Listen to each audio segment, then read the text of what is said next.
Olá, amigos, amigas. Estamos juntos aqui novamente no nosso programa Castelo Forte.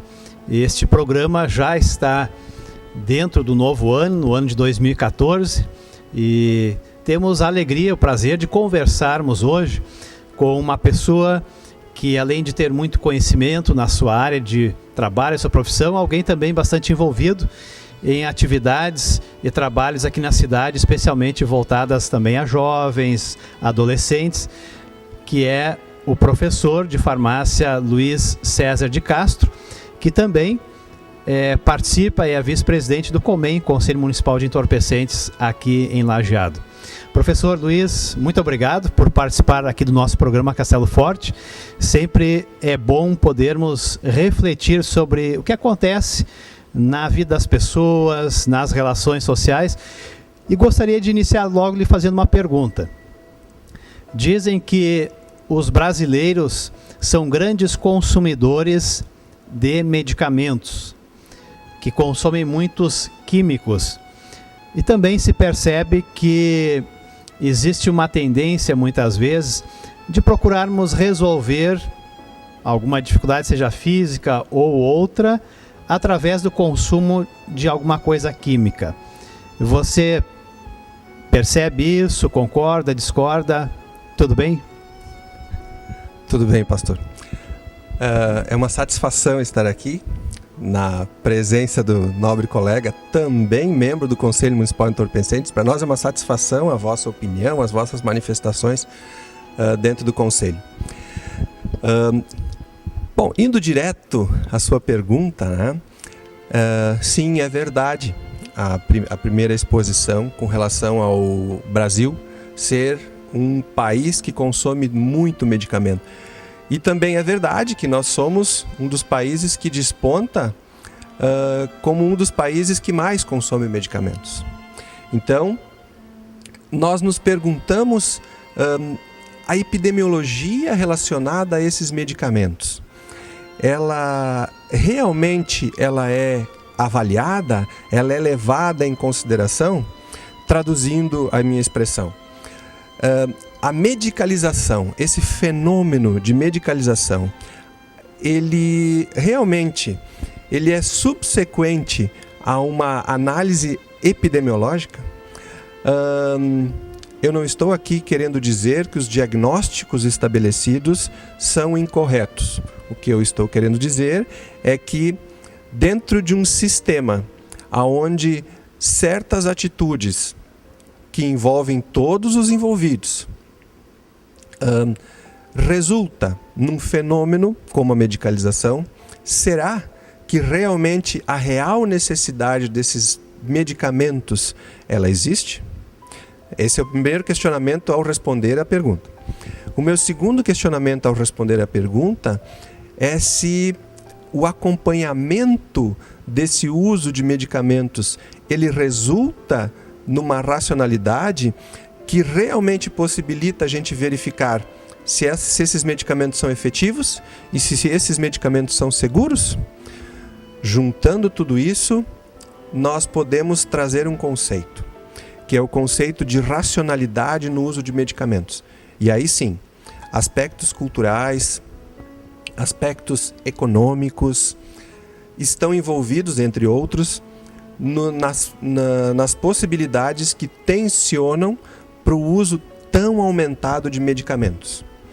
Exemplificando, nos Estados Unidos, por exemplo, e o do Brasil não é diferente, eu só fiz menção aos Estados Unidos porque é campeão, o uso de um determinado antidepressivo, que no final dos anos 80, início dos anos 90, apareceu com o status de pílula da felicidade, é o campeão de antidepressivos prescrito por não especialistas na área.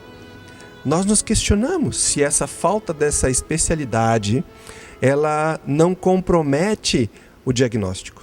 Nós nos questionamos se essa falta de especialidade e a manutenção do uso não compromete no final de um uso crônico desse medicamento por muito tempo, não se relaciona com uma inefetividade do mesmo.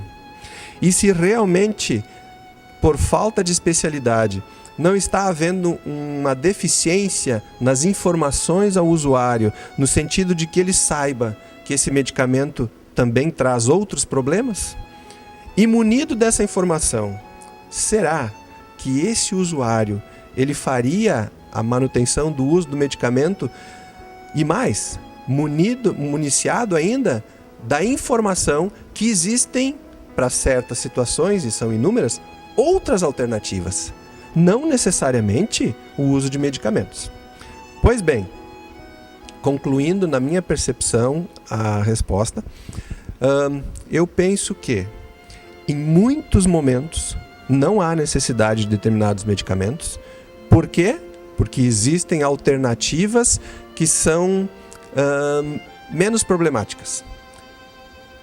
Por exemplo, em determinados momentos, o usuário daquele medicamento ele poderia fazer uma escolha diferente da de usar o medicamento, se isso fosse apontado para ele uma alternativa.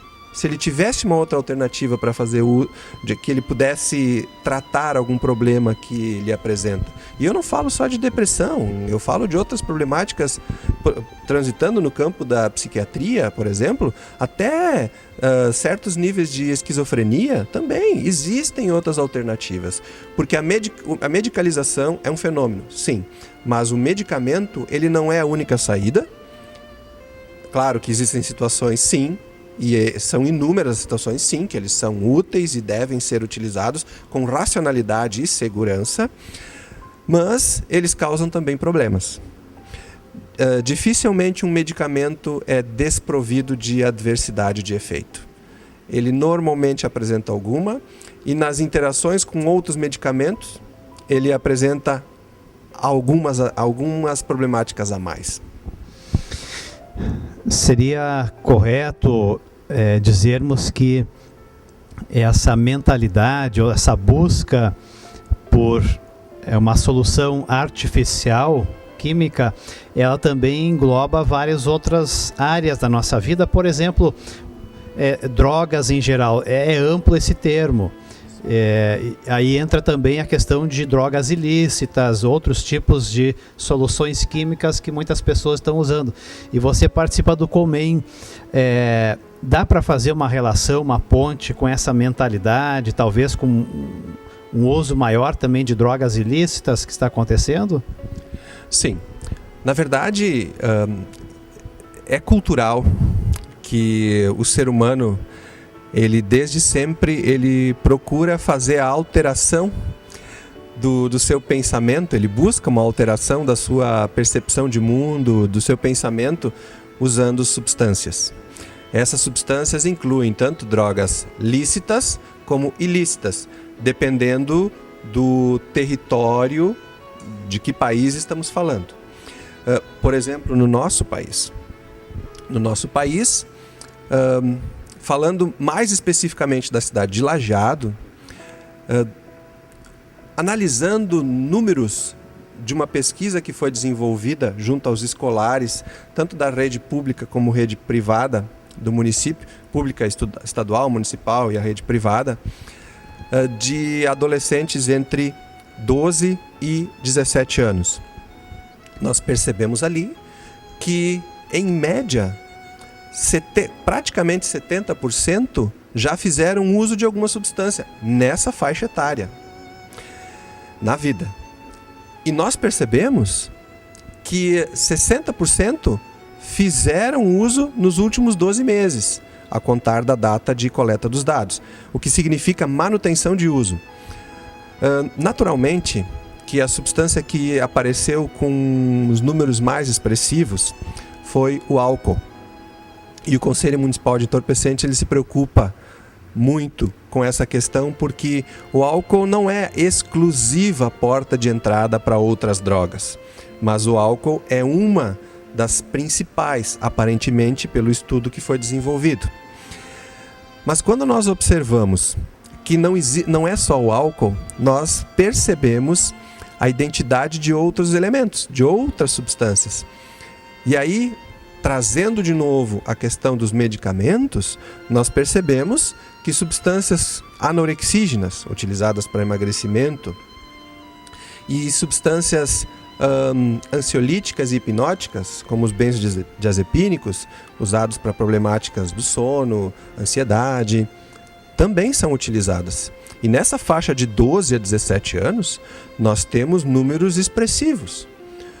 Por exemplo, vou pegar duas faixas etárias e um gênero. O gênero feminino, aos 15 anos, nós temos que, em Lajeado, 10%, pelo menos 10% das meninas fazem uso ou de ansiolíticos ou hipnóticos. Isso significa que entre cada 10 meninas com 15 anos, uma nessa cidade faz uso ou de uma droga ansiolítica e hipnótica, quer dizer, para tratamento de ansiedade ou tratamento de perturbações do sono ou alguma outra finalidade com um diagnóstico médico estabelecido, porque precisa da prescrição, ou o uso de um ansiolítico, uma substância para emagrecimento.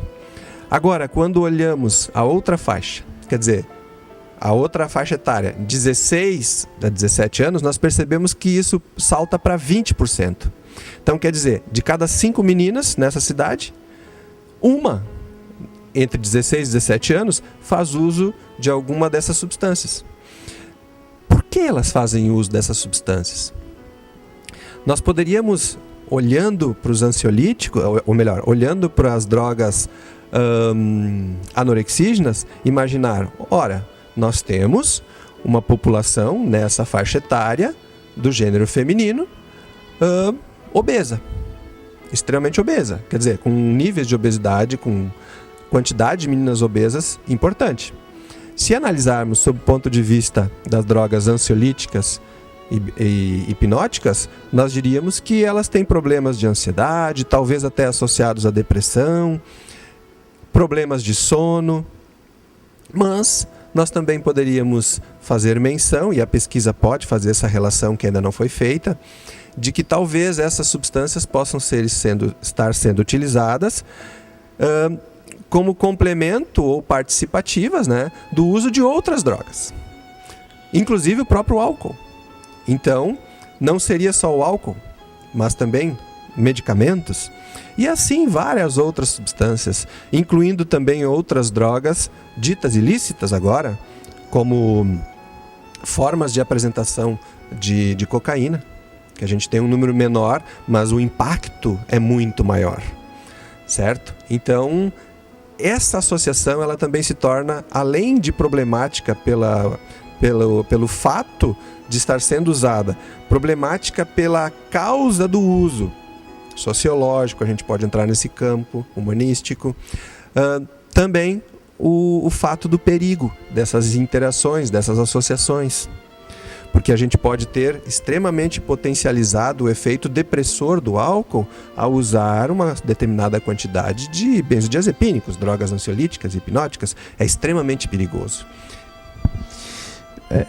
Tem-se a impressão, percebe-se que muitos usos de certas drogas, como você mencionou, estão iniciando cada vez mais cedo. Parece que existem, inclusive, crianças que também já estão usando certas drogas e químicos. Existe essa tendência de uma precocidade, de um uso cada vez mais cedo? Essa pesquisa, ela aponta nessa direção? Me permita aqui fazer a abertura do equipamento eletrônico para eu não errar na minúcia dos números. Durante a realização da pesquisa, nós fomos tabulando os dados e nós estabelecemos a construção de uma tabela que nos mostra alguns dados preocupantes. Fazendo uma extrapolação, nós percebemos que, por exemplo, solventes, a idade mínima de uso encontrada, e portanto apareceram pessoas que consumiram naquela idade, foi de 6 anos de idade. Tabaco, existe relato